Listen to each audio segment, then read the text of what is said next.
Charuset community to learn directly from one of India's most respected voice in international affairs. Sir, we welcome you to this Charutar University of Science and Technology. Along with Dr. S. Jaishankar, we are honored to welcome Dr. Vijay Chothaiwale. As an in charge of BJP Foreign Affairs Department, he has been instrumental in advancing India's global ties and diaspora outreach. A former VP at Torrent Pharmaceuticals, he holds a PhD in microbiology, has conducted research at NIH USA, and pursued executive education at IIM Bangalore and London Business School. As a noted author and speaker, he is known for his insights on international relations and science. We sincerely thank him for consenting to moderate Dr. Jaishankar interaction with our students. Sir, thank you once again for accepting our invitation and for gracing this occasion. With your esteemed presence, we are deeply grateful. I once again welcome you all. Jai Hind.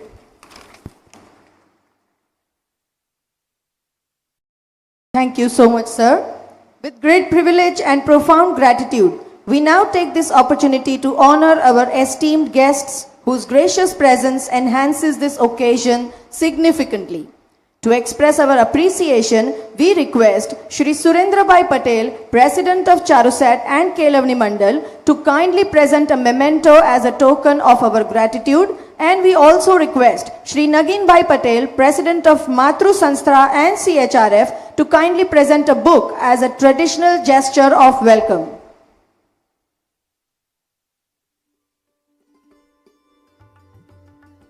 This is a great moment. We once again welcome you, sir, to Charusat campus and to this event.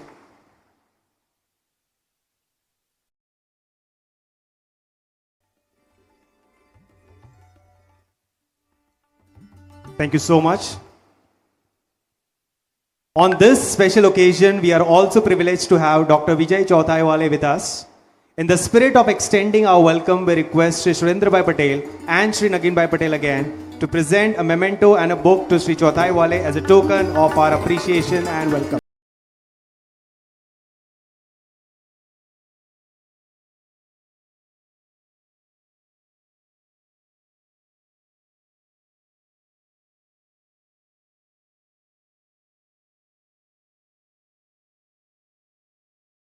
And once again, we welcome both the dignitaries on to Charusat campus. Respected members in the audience, we now move to the much awaited segment of today's event, the insightful interaction with Dr. S. Jaishankar. As we transition to this centerpiece of our event, we are pleased to announce the launch of a significant new initiative by Charusat. The university is proud to introduce Charusat's Elevate, Insights for Tomorrow's Leaders, a lecture series designed to bring leading voices and transformative ideas to our campus. It's an immense honor to share that Dr. S. Jaishankar's address today will be the inaugural event of this prestigious series. To prepare the stage for this special occasion, we'll observe a brief pause for about 5 to 10 minutes. We humbly request the esteemed dignitaries from Charusat to graciously take their place amongst the audience, leaving the spotlight for our chief guest, Dr. S. Jaishankar, and our distinguished moderator, Dr. Vijay Chothaiwale. Let us express our sincere gratitude to our dignitaries with a heartfelt round of applause for their presence and inspiration all this while.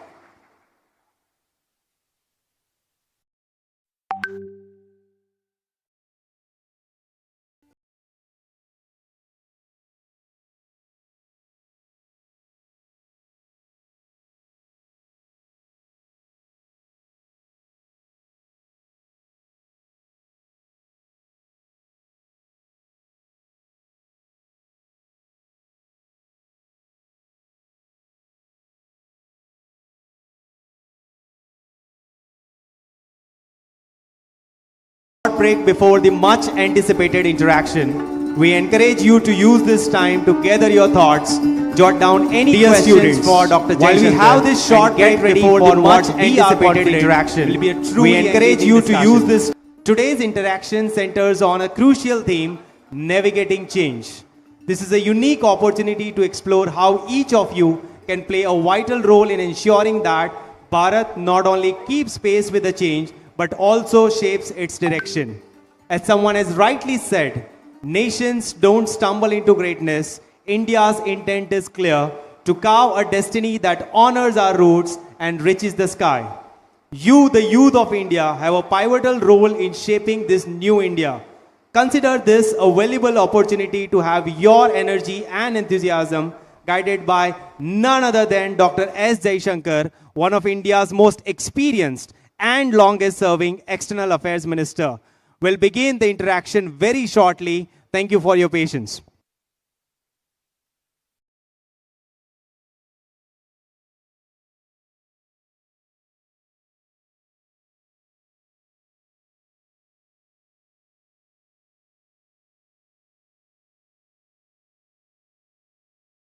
As you can see, the stage is set for the big interaction now.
Remember, students, change is the only constant. A very famous proverb, a very famous saying goes like this. And this always reminds us of the life and the universe being in a constant state of flux. It is also very well recorded that those who keep up with the changing times, the changing world, observe the best of their successes in the life. So just be sure that this is your time to learn how to navigate through the changing world. It's your time to frame some questions, get your curiosities into practice, and make use of this opportunity to the best possible way you can. Just stay tuned as we have the next session ready for you.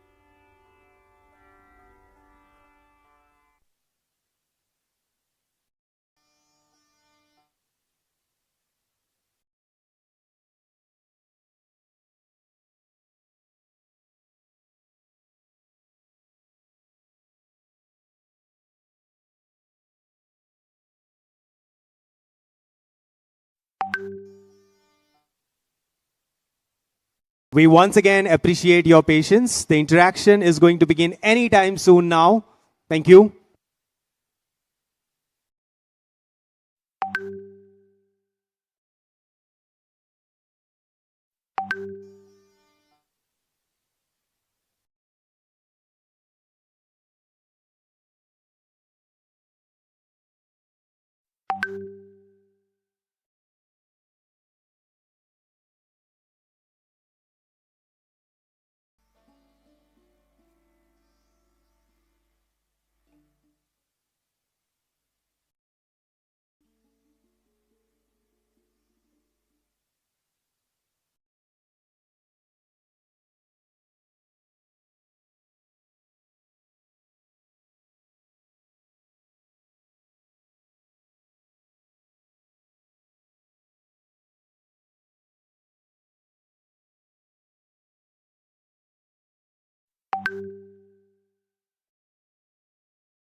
Friends, the wait seems to be over. It's time to dive into the heart of today's event, a session that promises to spark ideas and inspire us all.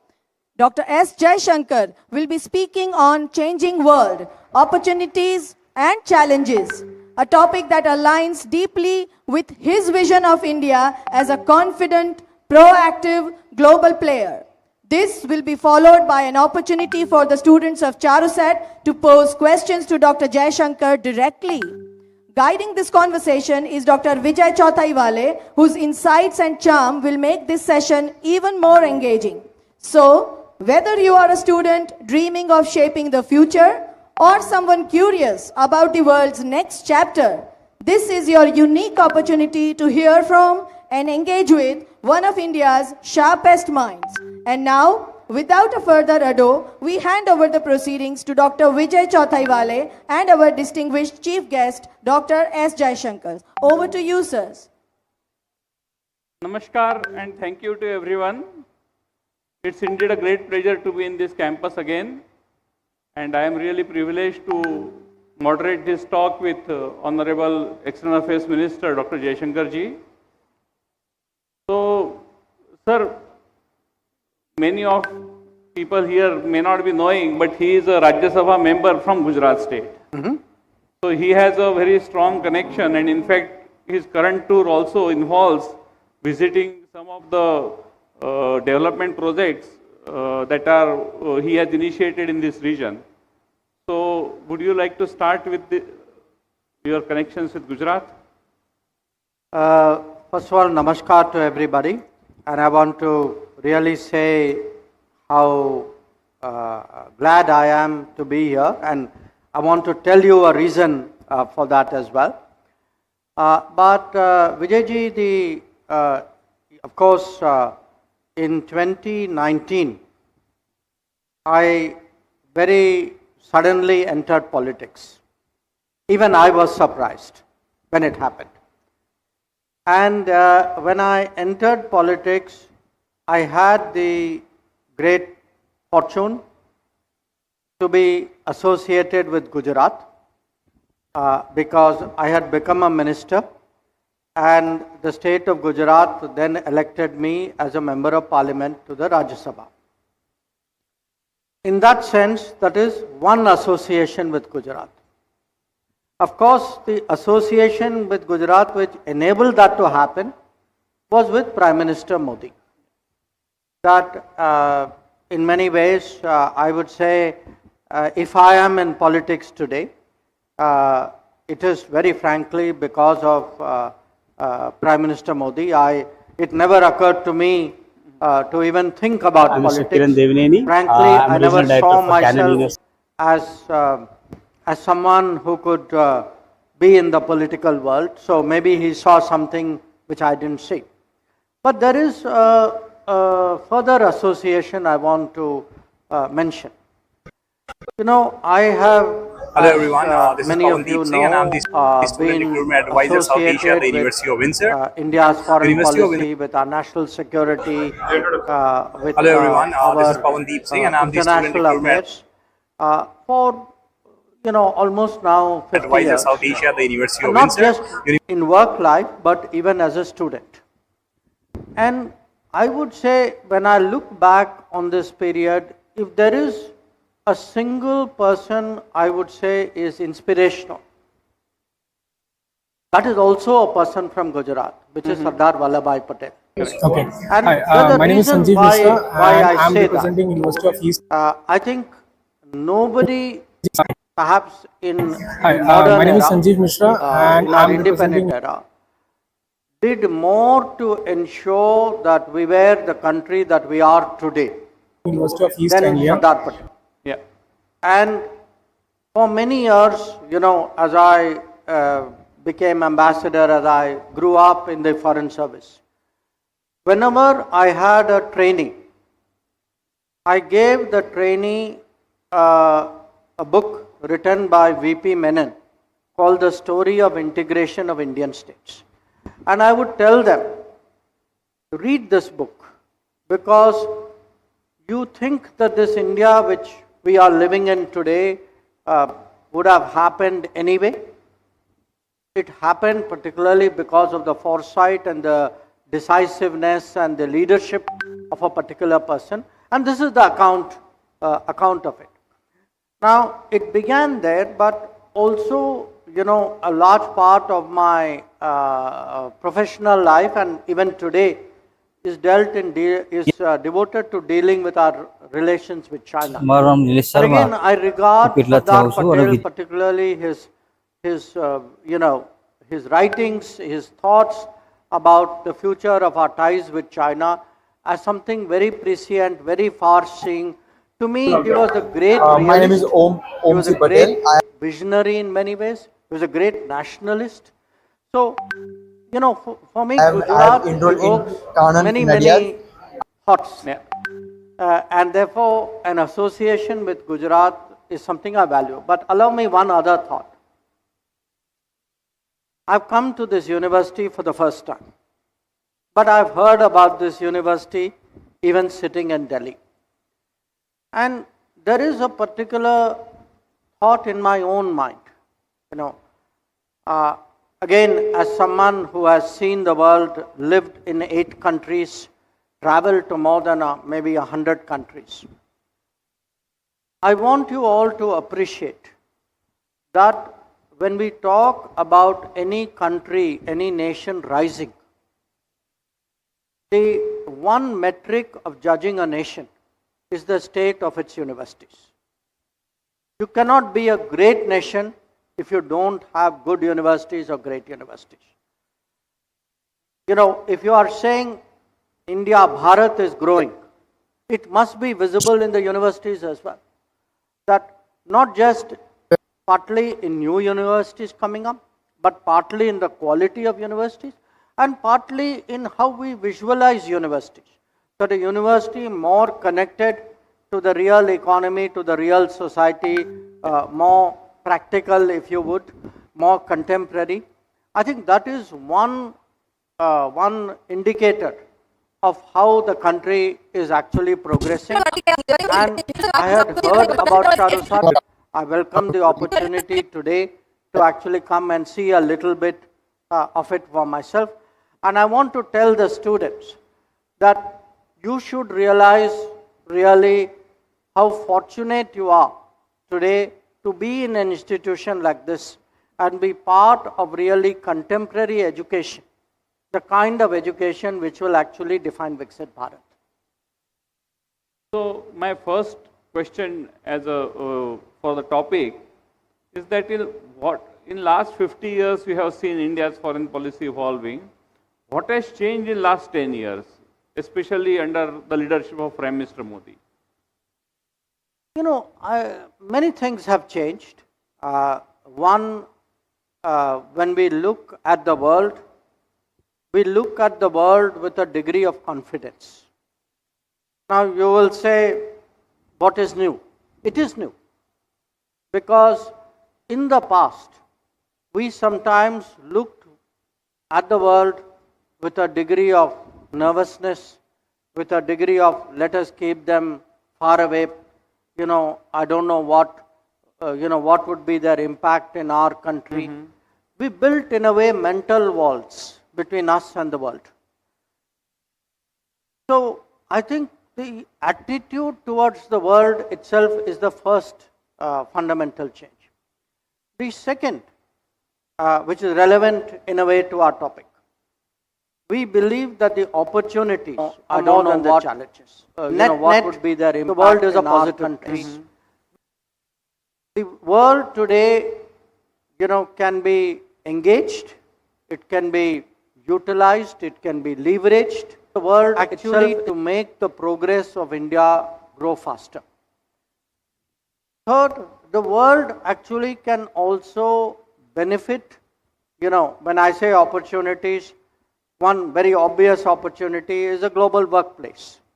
That the talents of India today have an opportunity to go beyond India. The contribution of India has a possibility of going beyond our borders as well. So, when I look at the world as a landscape, I'm more positive. When I look at the world as a partner, I'm more optimistic. When I look really in terms of the resources of the world, technology, practices, I think there is a lot that can be offered. But along with that comes responsibility. So we are today the 5th largest economy. In a few years, we will be the 3rd. We cannot behave and act the way we were when we were the 10th largest economy. So as you become a bigger player, I think there is also, you can say we are a bigger shareholder in the world. And it's important to contribute more, to step up when there are problems like during COVID, or if tomorrow there's a natural disaster at that time. So when there is a conflict, so I would say more expectations, more confidence, more contribution, more responsibilities. Yeah. So along with these, also there must be a lot of challenges. Yes. So can you elaborate on challenges and how Prime Minister Modi government has tried to overcome them? Well, let me give you some of the obvious challenges. Though I think people, when a challenge is behind you, we all forget it very quickly. Let's look at the last 5 years. Okay? What is the biggest event in our lives in the last 5 years? It was the COVID pandemic. Okay? We could have looked at COVID. In fact, I share with people, when COVID first started, there was a virtual meeting of the top 20 economies of the world, G20. And the meeting was to decide, was to say, look, we have this unprecedented situation. How can we address it together? And there was a briefing done of all the 20 leaders. Prime Minister Modi obviously was there for India. I was sitting behind him and listening. And at that time, I'm now talking of January of 2020. In January of 2020, it was the opinion of the key institutions, the World Bank, the IMF, that the country which would face the biggest problem in the COVID, the country about which the world was most worried, was India. Mm-hmm. And there was a reason why they were saying this. Their thinking was, India health system is poor, public health is very patchy, the infrastructure is not there, the defenses against vaccines were not there. Now, if you look in the course of the next 2 years, actually we not only dealt with the COVID, we responded to the COVID by ramping up our health infrastructure, and I'm happy to say that continues even today. Yeah. And then we ended up actually as a crucial supplier of vaccines to the entire world. So I give you that as an example where, and when we gave vaccines to almost 100 countries.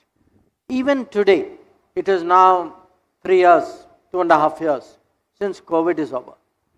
There are many countries in the world, when you go there and meet people, ordinary people, people in the airport, in the shops, in the hotels, they remember, for them, India is a country which helped them during COVID.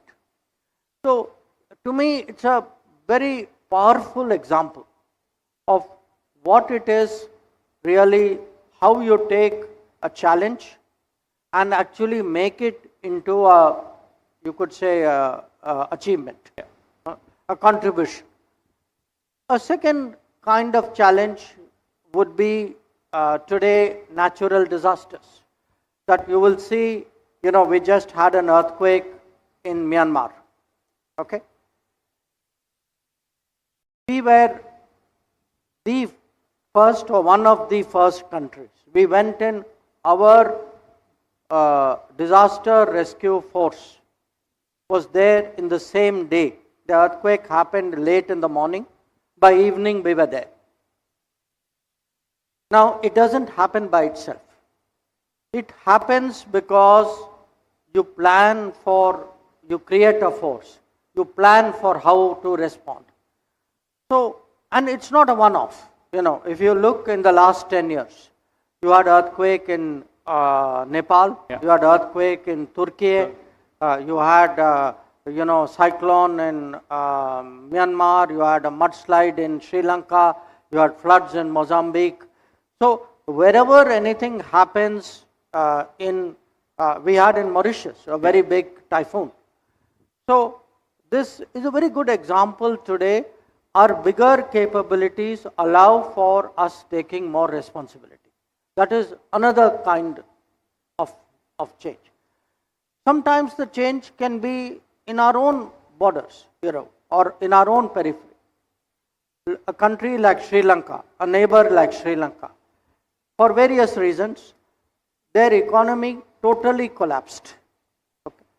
Now, to see a country which is a middle income country actually not having the ability to pay for petrol, to pay for food, the kind of agitation on the street, the government fell, but the country was collapsing. And we stepped forward. Today, any Indian who goes to Sri Lanka, here's only praise for India. We are seen as a good neighbor. We are seen as a country which stepped forward to help them. I can give you more such examples. But look, again, when you say 10 years, at the end of the day, in any society, it can be a country, it can be a university. Leadership is key. A country grows when there is a leadership, when there is a system, when there is teamwork, when there is motivation. Same thing I can say for a university or for any other institution. Thank you. So let us go to audience now. Those who are interested to ask questions, आप English में पूछ सकते हैं, हिंदी में पूछ सकते हैं, गुजराती में भी पूछ सकते हैं. So please raise your hand, and there are microphones, volunteers with microphones who would come to you. Yeah, there is. Yeah. Greetings, sir. My question to you is, how can India leverage groupings like BIMSTEC, ASEAN and BRICS to strengthen its global standing in the shifting world of tariff wars and shifting diplomatic alliances in US, as well as the ongoing conflicts in Europe as well as Middle East? Thank you. One at a time? Huh? Thank you. A big country like India, we will have many interests, we will have many partners, we will have many friends.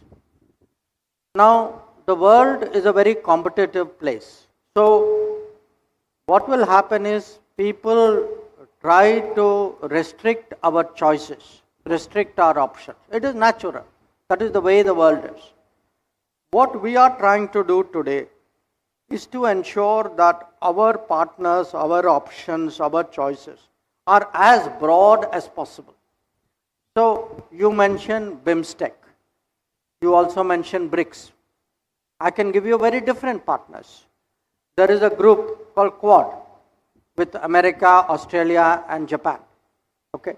There is a gathering called Voice of Global South, which India convenes, which has almost 120 countries of the developing world. So, there are Indian Ocean groupings. There is a Colombo Security Conclave.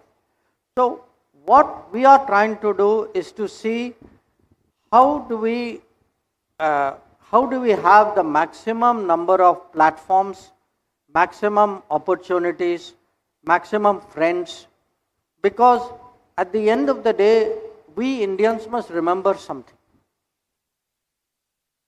There are very few countries today which can say we are at least 5,000 years old. We are civilizational states. Very few are there today left, at least big ones. There may still be those who have continued but who are much smaller. So our rise, our position in the world is something very special. And a country like India, the tradition that we have, Vasudhaiva Kutumbakam, of having a very open approach towards the world, we must maximize the number of partners and number of platforms and number of mechanisms. And we must also have the strength that we should do what is in our interest. And sometimes even if you are pushed by one country saying, be with us, don't be with them, we should have the ability to stand up for our interests and stand up for our rights and do what is best in our interest. And by doing, gatherings like BIMSTEC, which is on the Bay of Bengal, or on BRICS, which is largely a non-Western gathering, or on Quad, which is devoted to the Indo-Pacific, I think we are trying to do that. Anyone else? Next question. Yes, please.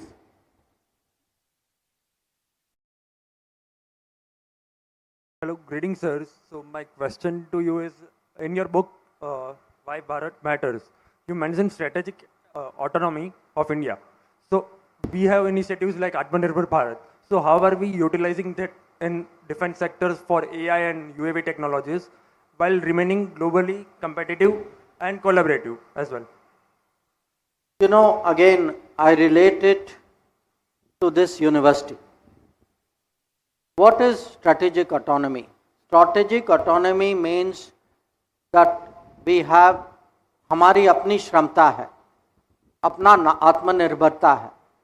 So to be strong in the world, we have to be capable at home. If we don't grow at home, we cannot have ambitions outside. It is not tenable. We discovered that in the 50s and 60s, where what was our ambition outside in the world was not matched by what was our capability at home. Today, what we are trying to do is by building, after all, what is power today? Power is technology. Power is, in a way, you can say, quality of life, the well-being of the people. So, if we don't develop national strengths, deep strengths, if we don't create that broad capability in society from which technology flowers, because technology doesn't happen in a vacuum. Technology requires a certain mindset. You can't have technology if you don't have manufacturing. You can't have technology if you don't have industry. You can't, in a country like India, have big aspirations and resources if you don't grow your agriculture, if you don't get full value out of services, if you don't keep up with the world. So we know today, every student knows today, next 10 years will be era of AI. Next 10 years will be era of EV, of space, of drones, of nanotechnology. If we have to do all of this, we have to build our institutions. We have to have the resources. We have to have young people. I hear one word today in universities, which I never heard in my university: patents. We have to make this country patent conscious. We have to have applied education. We have to have people who come out of education system fit to work. This is really the challenge today before us. But I believe that today the country is focused on it, that it will take many institutions, right policies, great leadership motivation, the patriotism of our people to bring this all together. And it is then that we will have the Atmanirbharta to then be strategically autonomous. Because even today, there are countries in the world which says, oh, you want something, you must join me. We are too big to join anybody. We have to, I cannot be under somebody else's shadow. We are the largest country in the world. We have to have that kind of big ambition and that big mindset, and that means most of all developing at home. Any other question? Yeah. Good evening, sir. My question is that with the rising number of students and working professionals in the European countries, and parallelly the European countries and the companies of them are investing heavily in India, like the sectors of chemical and electronics, do you see this as an effort to build a skilled talent bridge where the trained professionals return from those countries and lead the skillful operations over here, maintaining high quality standards and having a good relation between the countries? Thank you. Let me answer that in my own way. There was a time when we looked at the world and said, an Indian leaving India, हमारे यहाँ से brain drain हो गया. Okay, this was the belief in this country. Let's look at it today. Look at the connection between the Indians who went out, who have kept their connections with India, who have kept, many of them who make contributions to India, who have established a reputation abroad which has created a global workplace where Indians are welcome, who have created in many ways a branding for other people to take advantage. So I see this connection between India and the world as very, very central to foster Indian national development. Faster development can have many dimensions, and I'll come to the points you made. One, as I said, to open up a global workplace for us. A global workplace because there is today in the world a mismatch between development, demand and demographics. That in many countries in the world, I give you two very obvious examples. There is a big semiconductor race today in the world. Okay? We talk even of the chips war. Now, many countries are trying to rapidly grow their semiconductor industry. They have the money, they have the public policy decision. Many of them have technology.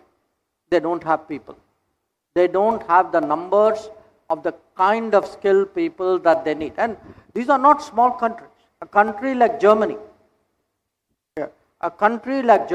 today is focused on how to import talent for securing its semiconductor capability. I mean, in my view, this kind of situation actually applies to many others. I think in US also, today if you ask the US tech industry, for all the other debates that are going on, they need the talent. They need international talent. That is one aspect of it. A second aspect of it is, if you look at what are called Global Capability Centers, GCC, these are capability centers today being established in India by international companies. Now, this is not outsourcing. These are people who are conducting the cutting edge research, people who are doing the designing, people who are doing their innovations. This is very much actually at the heart of their overall, I would say, enterprise capability. And if you look at the number of GCCs today in India, it's also growing very, very rapidly. A third part of it is actually the alliances that we form. That there will be, see, the future of the world, we used to think political alliance, strategic alliance, economic alliance. There is a technology, I would say, understanding or technology comfort today, which will be a very big factor. because technology is very sensitive, especially in a world of data. Not everybody will be entirely comfortable working with everybody else. People will protect it, people will try to use data for their own advantages. So we will have this big technology equations which will form in the world, and those equations will be bridged by human beings. That it will be the, let us say, Indians in country X who will be able to convince that country that look, India is a very good technology partner. I mean, I am myself an example. Their success in that country where they live will be actually a motivation. So I think today the Indians abroad, they have an even more important role in being this bridge between India and the world and India, especially in the world of technology and the world of services. Yes, any further question? Yeah, please. Sir, as a large proportion of our population, especially the youth, is increasingly inclined towards technology, innovation, entrepreneurship and development. So my question to you, sir, is that how do you see India positioning itself on the global stage in the coming decade respect to the youth who is deeply invested in technology and especially entrepreneurship? And what are the opportunities coming in their way? Thank you.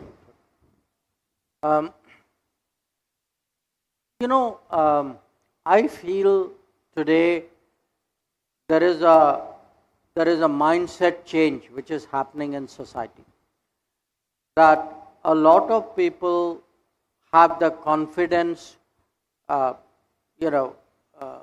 something I would say in a way the attractions of a startup, the attractions of doing your own business, of looking really for opportunities which are created by yourself.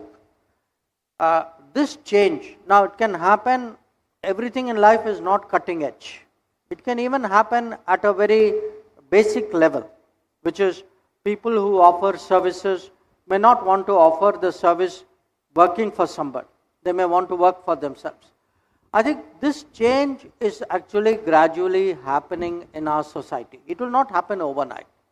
But what is it which promotes this change? Because again, we have to understand, as a big economy, in a big economy, government cannot be the only employer or the default employer.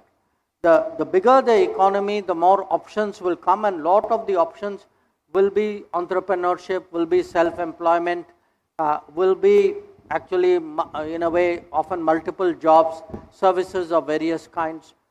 And technology will open up a lot of possibilities which were not there earlier.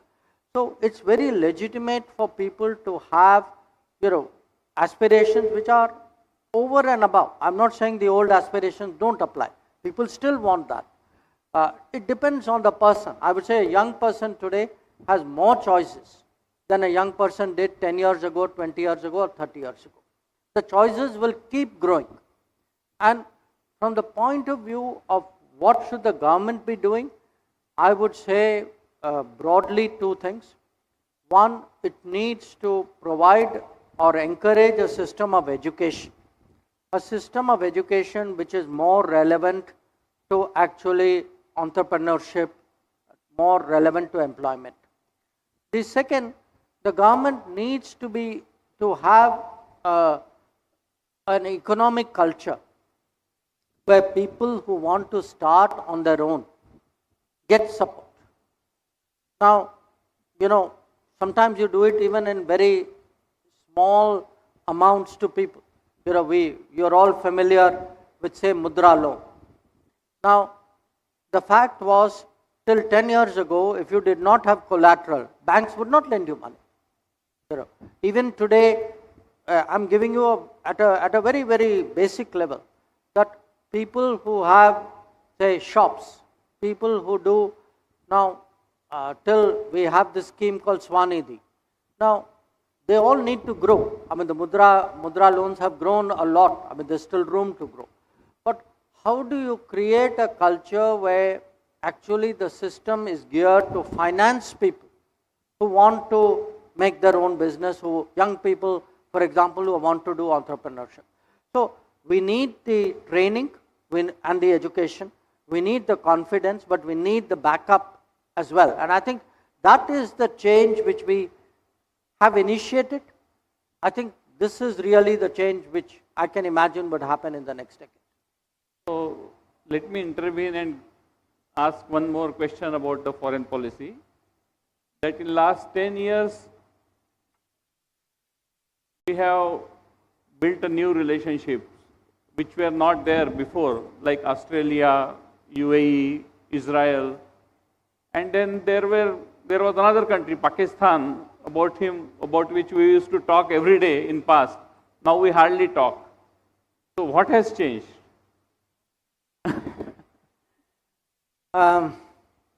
India has changed. I wish I could say Pakistan has changed.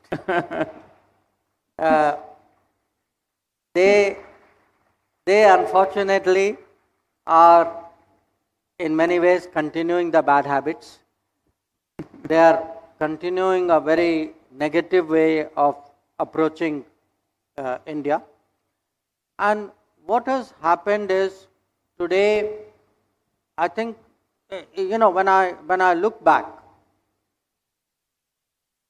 I would say the 26/11 Mumbai terrorist attack, I would regard it in many ways as the turning point.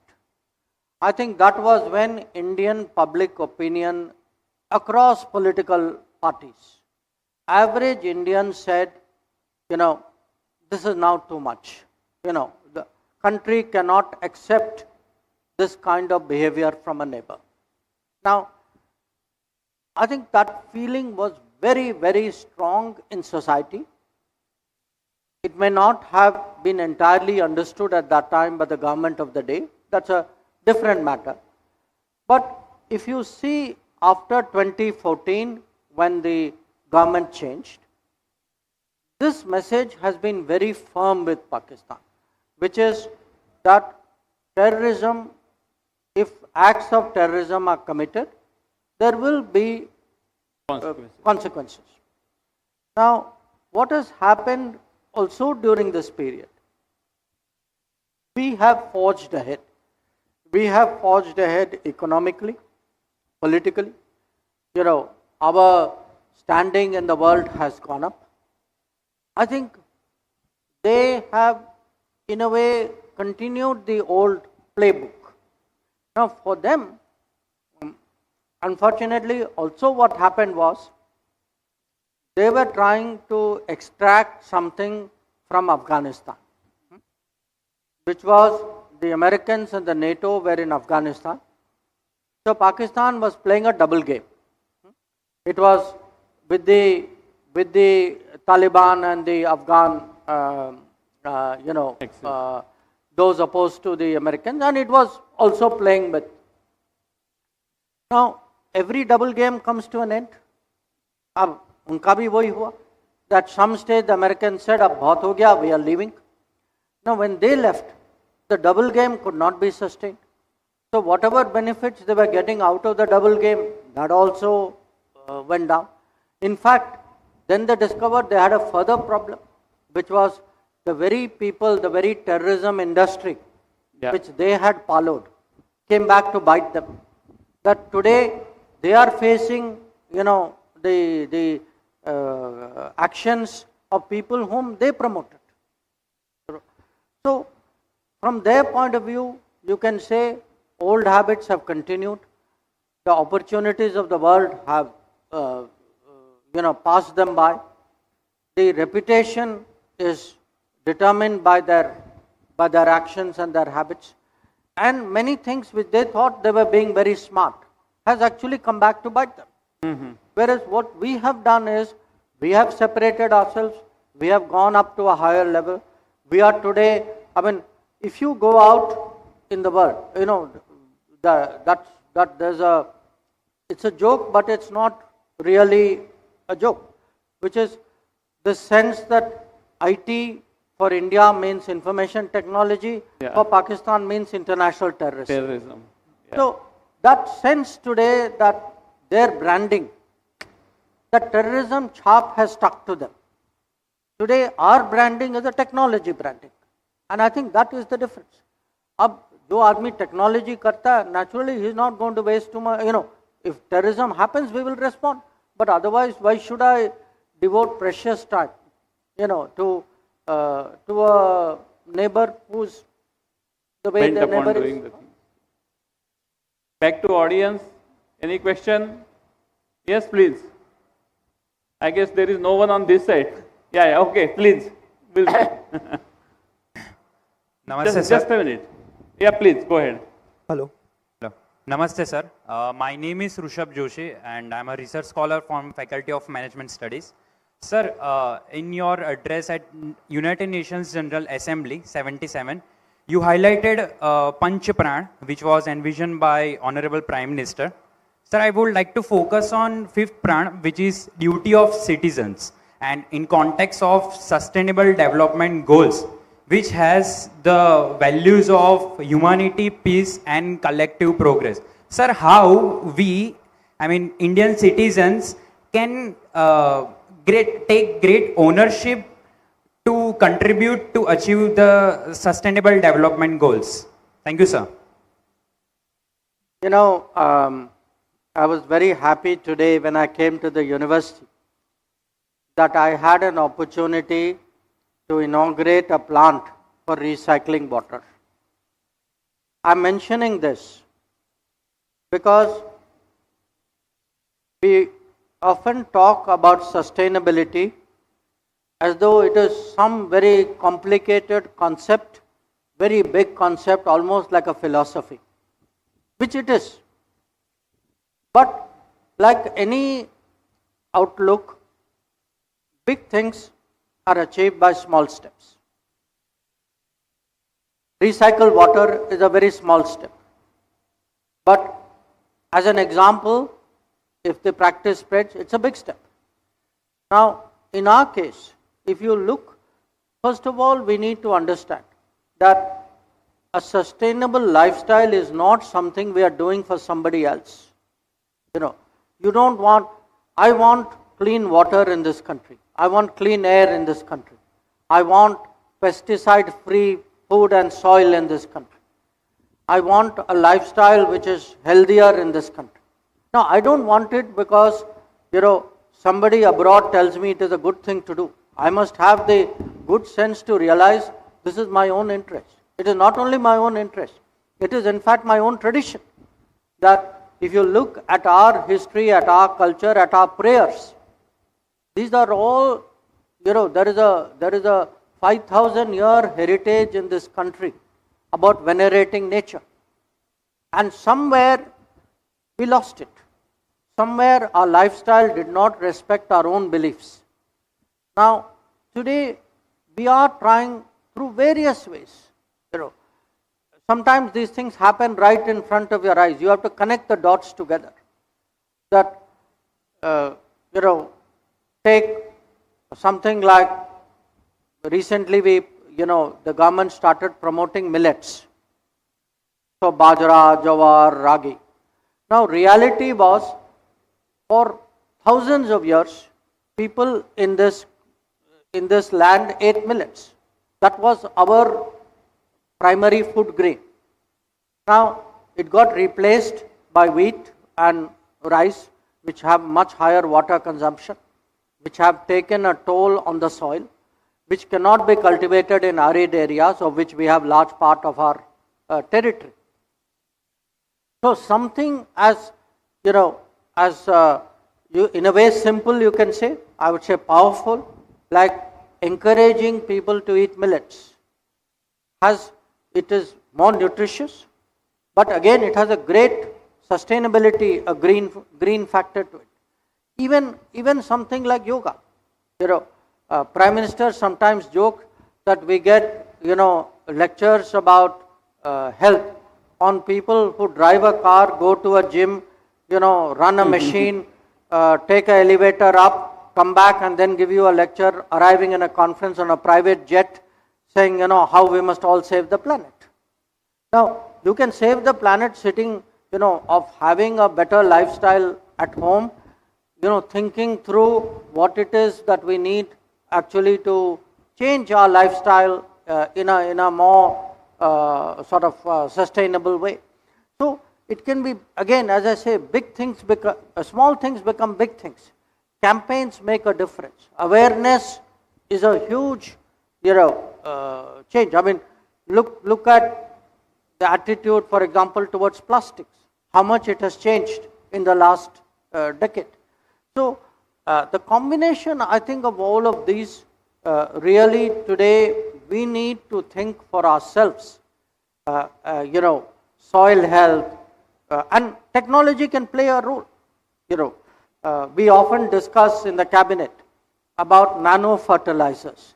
How do you, instead of old practices where we are actually poisoning the soil, how do we actually have much more scientific, I would say, soil-friendly interventions, which really make a difference? How do you use drones today to do, soil or crop monitoring? Yeah. So even technology and sustainability can actually go hand in hand. In fact, I would say one supports the other.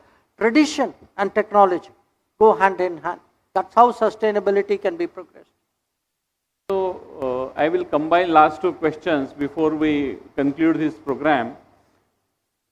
एक तो sir आपने भारत की जो humanitarian side है foreign policy की, Covid है, ये सब आपने बताया विश्व में, but also there is a resolute side of India's foreign policy जो उरी के समय, बालाकोट के समय या गलवान के समय सबको दिखी.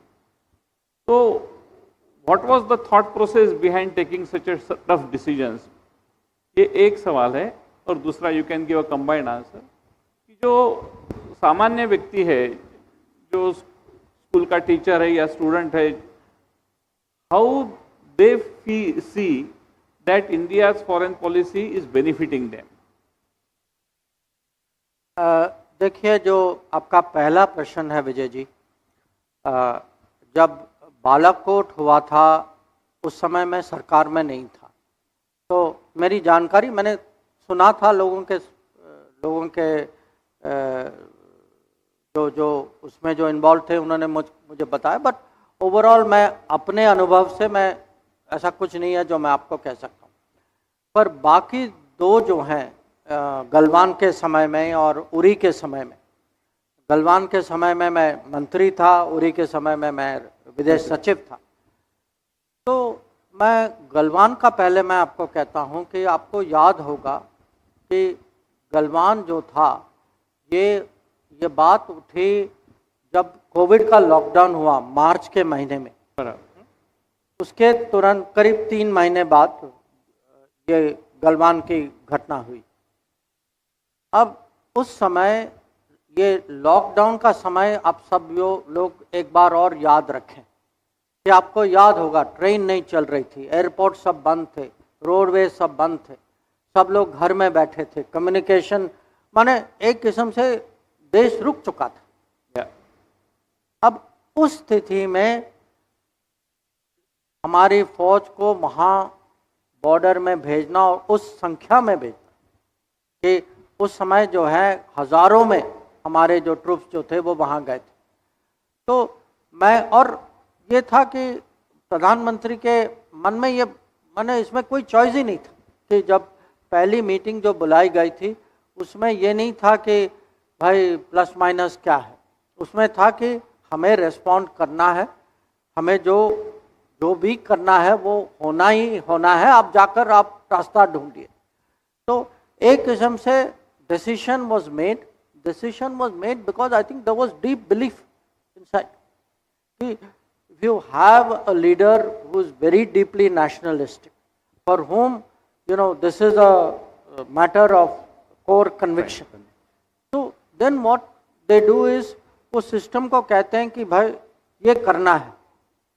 Now system also understands कि decision is made, find a way. and system finds a way. So even though there was lockdown, even though, as I said, airports were closed, railways was not running, road, the road system was affected, still all that happened. Similarly, when Uri happened, that time I remember that this was September of 2016. And, again, you could sense from Prime Minister that there was going to be a response. Yeah. So, जो आपका सवाल है, how, you said ये resolute side पे मैं पूछना चाहता हूँ. देखिए, if you have conviction and you have clarity and you have leadership, then a decision is made. It's made for a country, it can be made for an organization. The leader of the organization or leader of the country, once they are clear, I think what happens to any system is if there is indecision, all of us have to weigh plus minus. मैं नहीं कहता कि बिना सोचे समझे लोगों को करना चाहिए. But often on key issues, the plus minus is very intuitive. I spoke about Sardar Patel at the start. I mean, if you look, you read the history of the integration of Indian states. You see the clarity Sardar Patel had on Hyderabad. The fact is, we had two difficult situations. Okay, Hyderabad, which was handled by Sardar Patel, Kashmir, which was handled by Nehru. Yeah. And you can see the personality, the thinking of the leader, of the leadership, what actually happens on the ground. So countries, organizations, systems respond to direction, respond to leadership, respond to conviction. And that is very important to cultivate. There has to be a national character, like there has to be an organizational character. Thank you. दूसरा question जो है कि सामान्य आदमी के लिए देखिए, इसके लिए मैं आपको 2-3 उदाहरण दे सकता हूँ. एक, मैं वापस कोविड का जो समय था. अब कोविड के समय में आप सब ने वैक्सीन लिया होगा, एक नहीं 2-3 बूस्टर शॉट भी लिया होगा. अब हम जो थे वैक्सीन के, वी वर बिगेस्ट प्रोड्यूसर. एक तो there was made in India vaccine, there was also invent in India vaccine. कुछ हमारे यहीं हमारे कंपनियों ने इन्वेंट किया था. Now if you look at vaccine की एक सप्लाई चेन होती कि उसके जो इंग्रेडिएंट्स होते हैं, actually it is finally the final vaccine is like a combination. So we had to make sure that the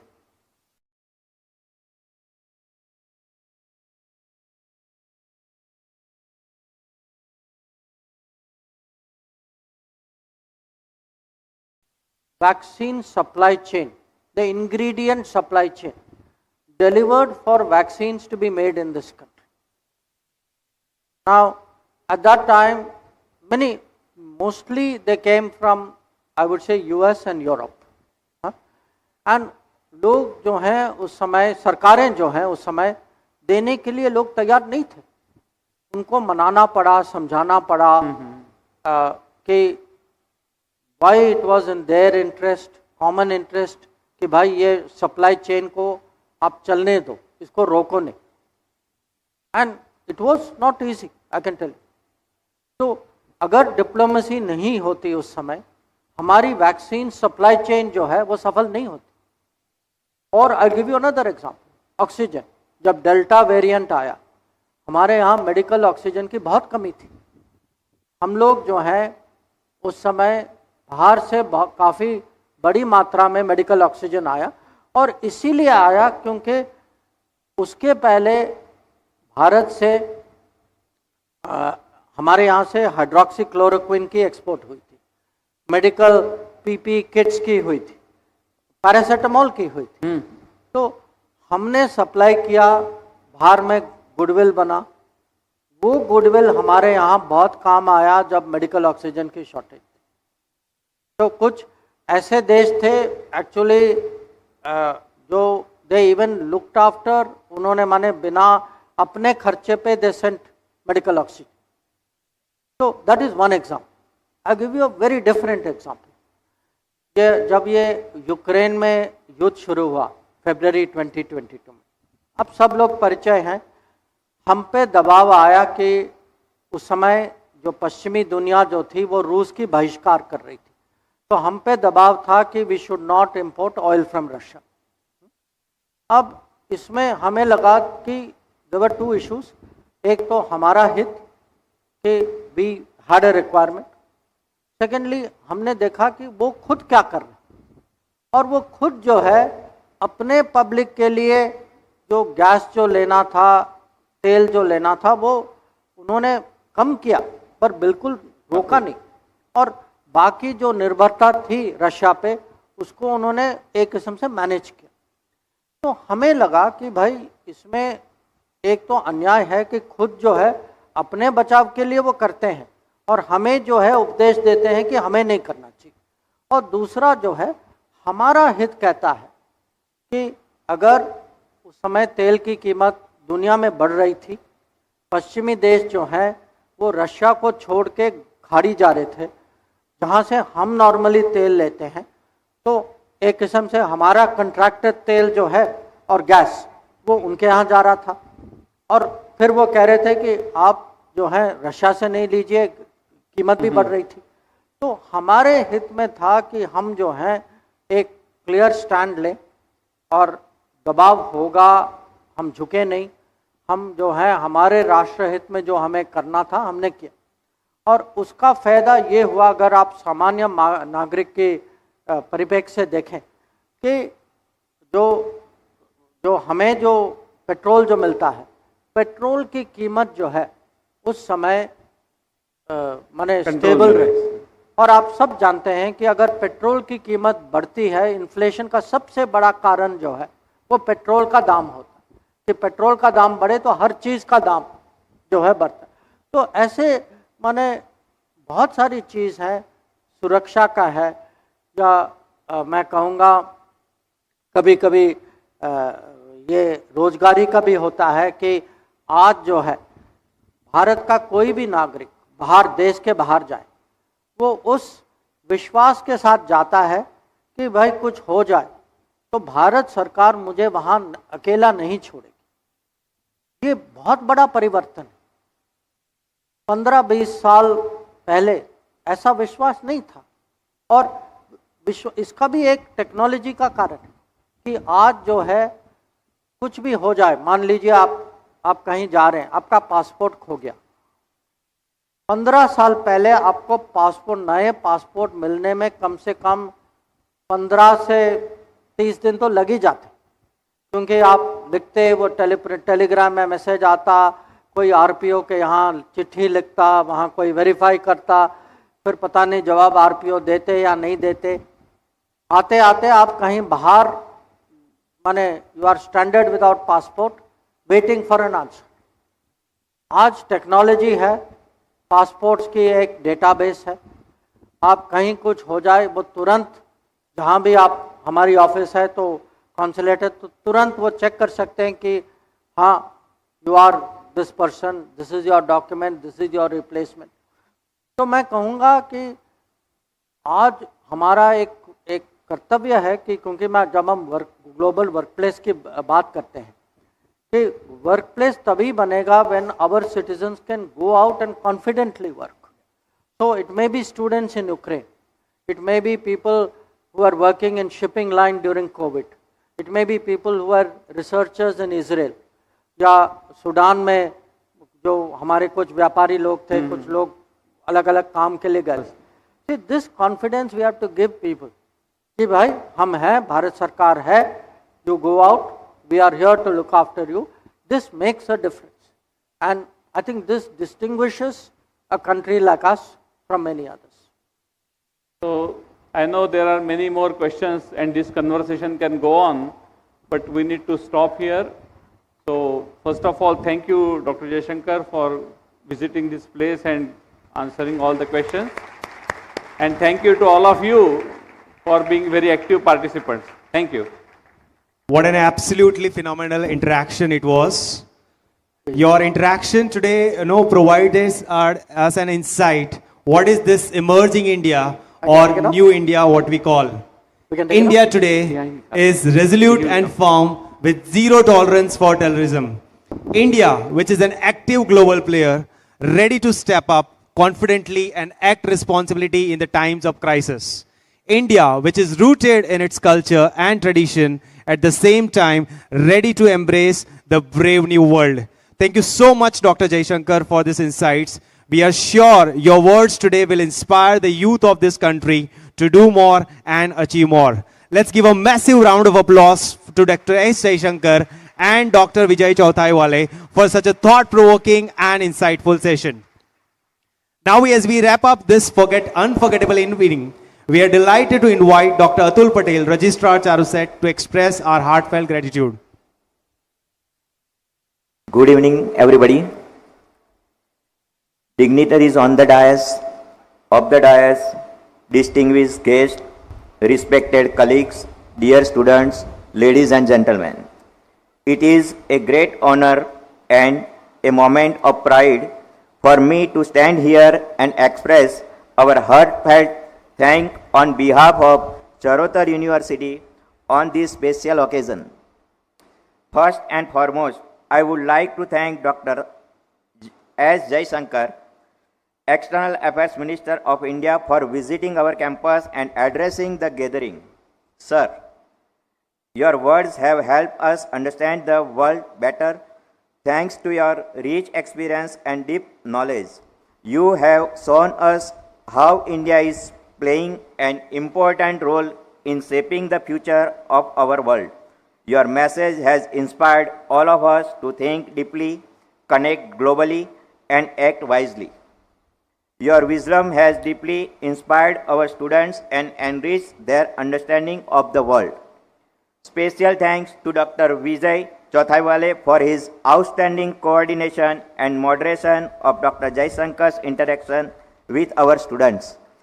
Sir, without your unwavering support, this event would not have been possible. We are deeply thankful to Sri Surendra Bhai Patel, President of Charuset University. Sir, your vision, support and strong belief in quality education and overall development have helped Charuset grow into a vibrant and value-based institution. Today's event reflects your constant effort to connect education with important national and global matters. Our sincere thanks also go to Dr. R.V. Upadhyay, Provost of Charuset. Sir, your leadership and guidance have been key in bringing together such a meaningful event. We truly value your support. We are also thankful to all members of governing body, board of management, members of Kelavani Mandal, Matru Sanstha and CHRF, trustees, advisors, deans of faculties, principal of the institutes, faculty members, administrative staff for their support to make this event a great success.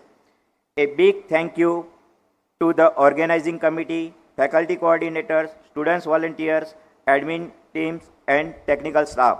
Your planning, hard work and behind the scenes effort made this event smooth and successful. We extend our deepest gratitude to Vinay Bhai and Ankit Bhai and MEA office for their exceptional support and guidance for the planning and execution of this event.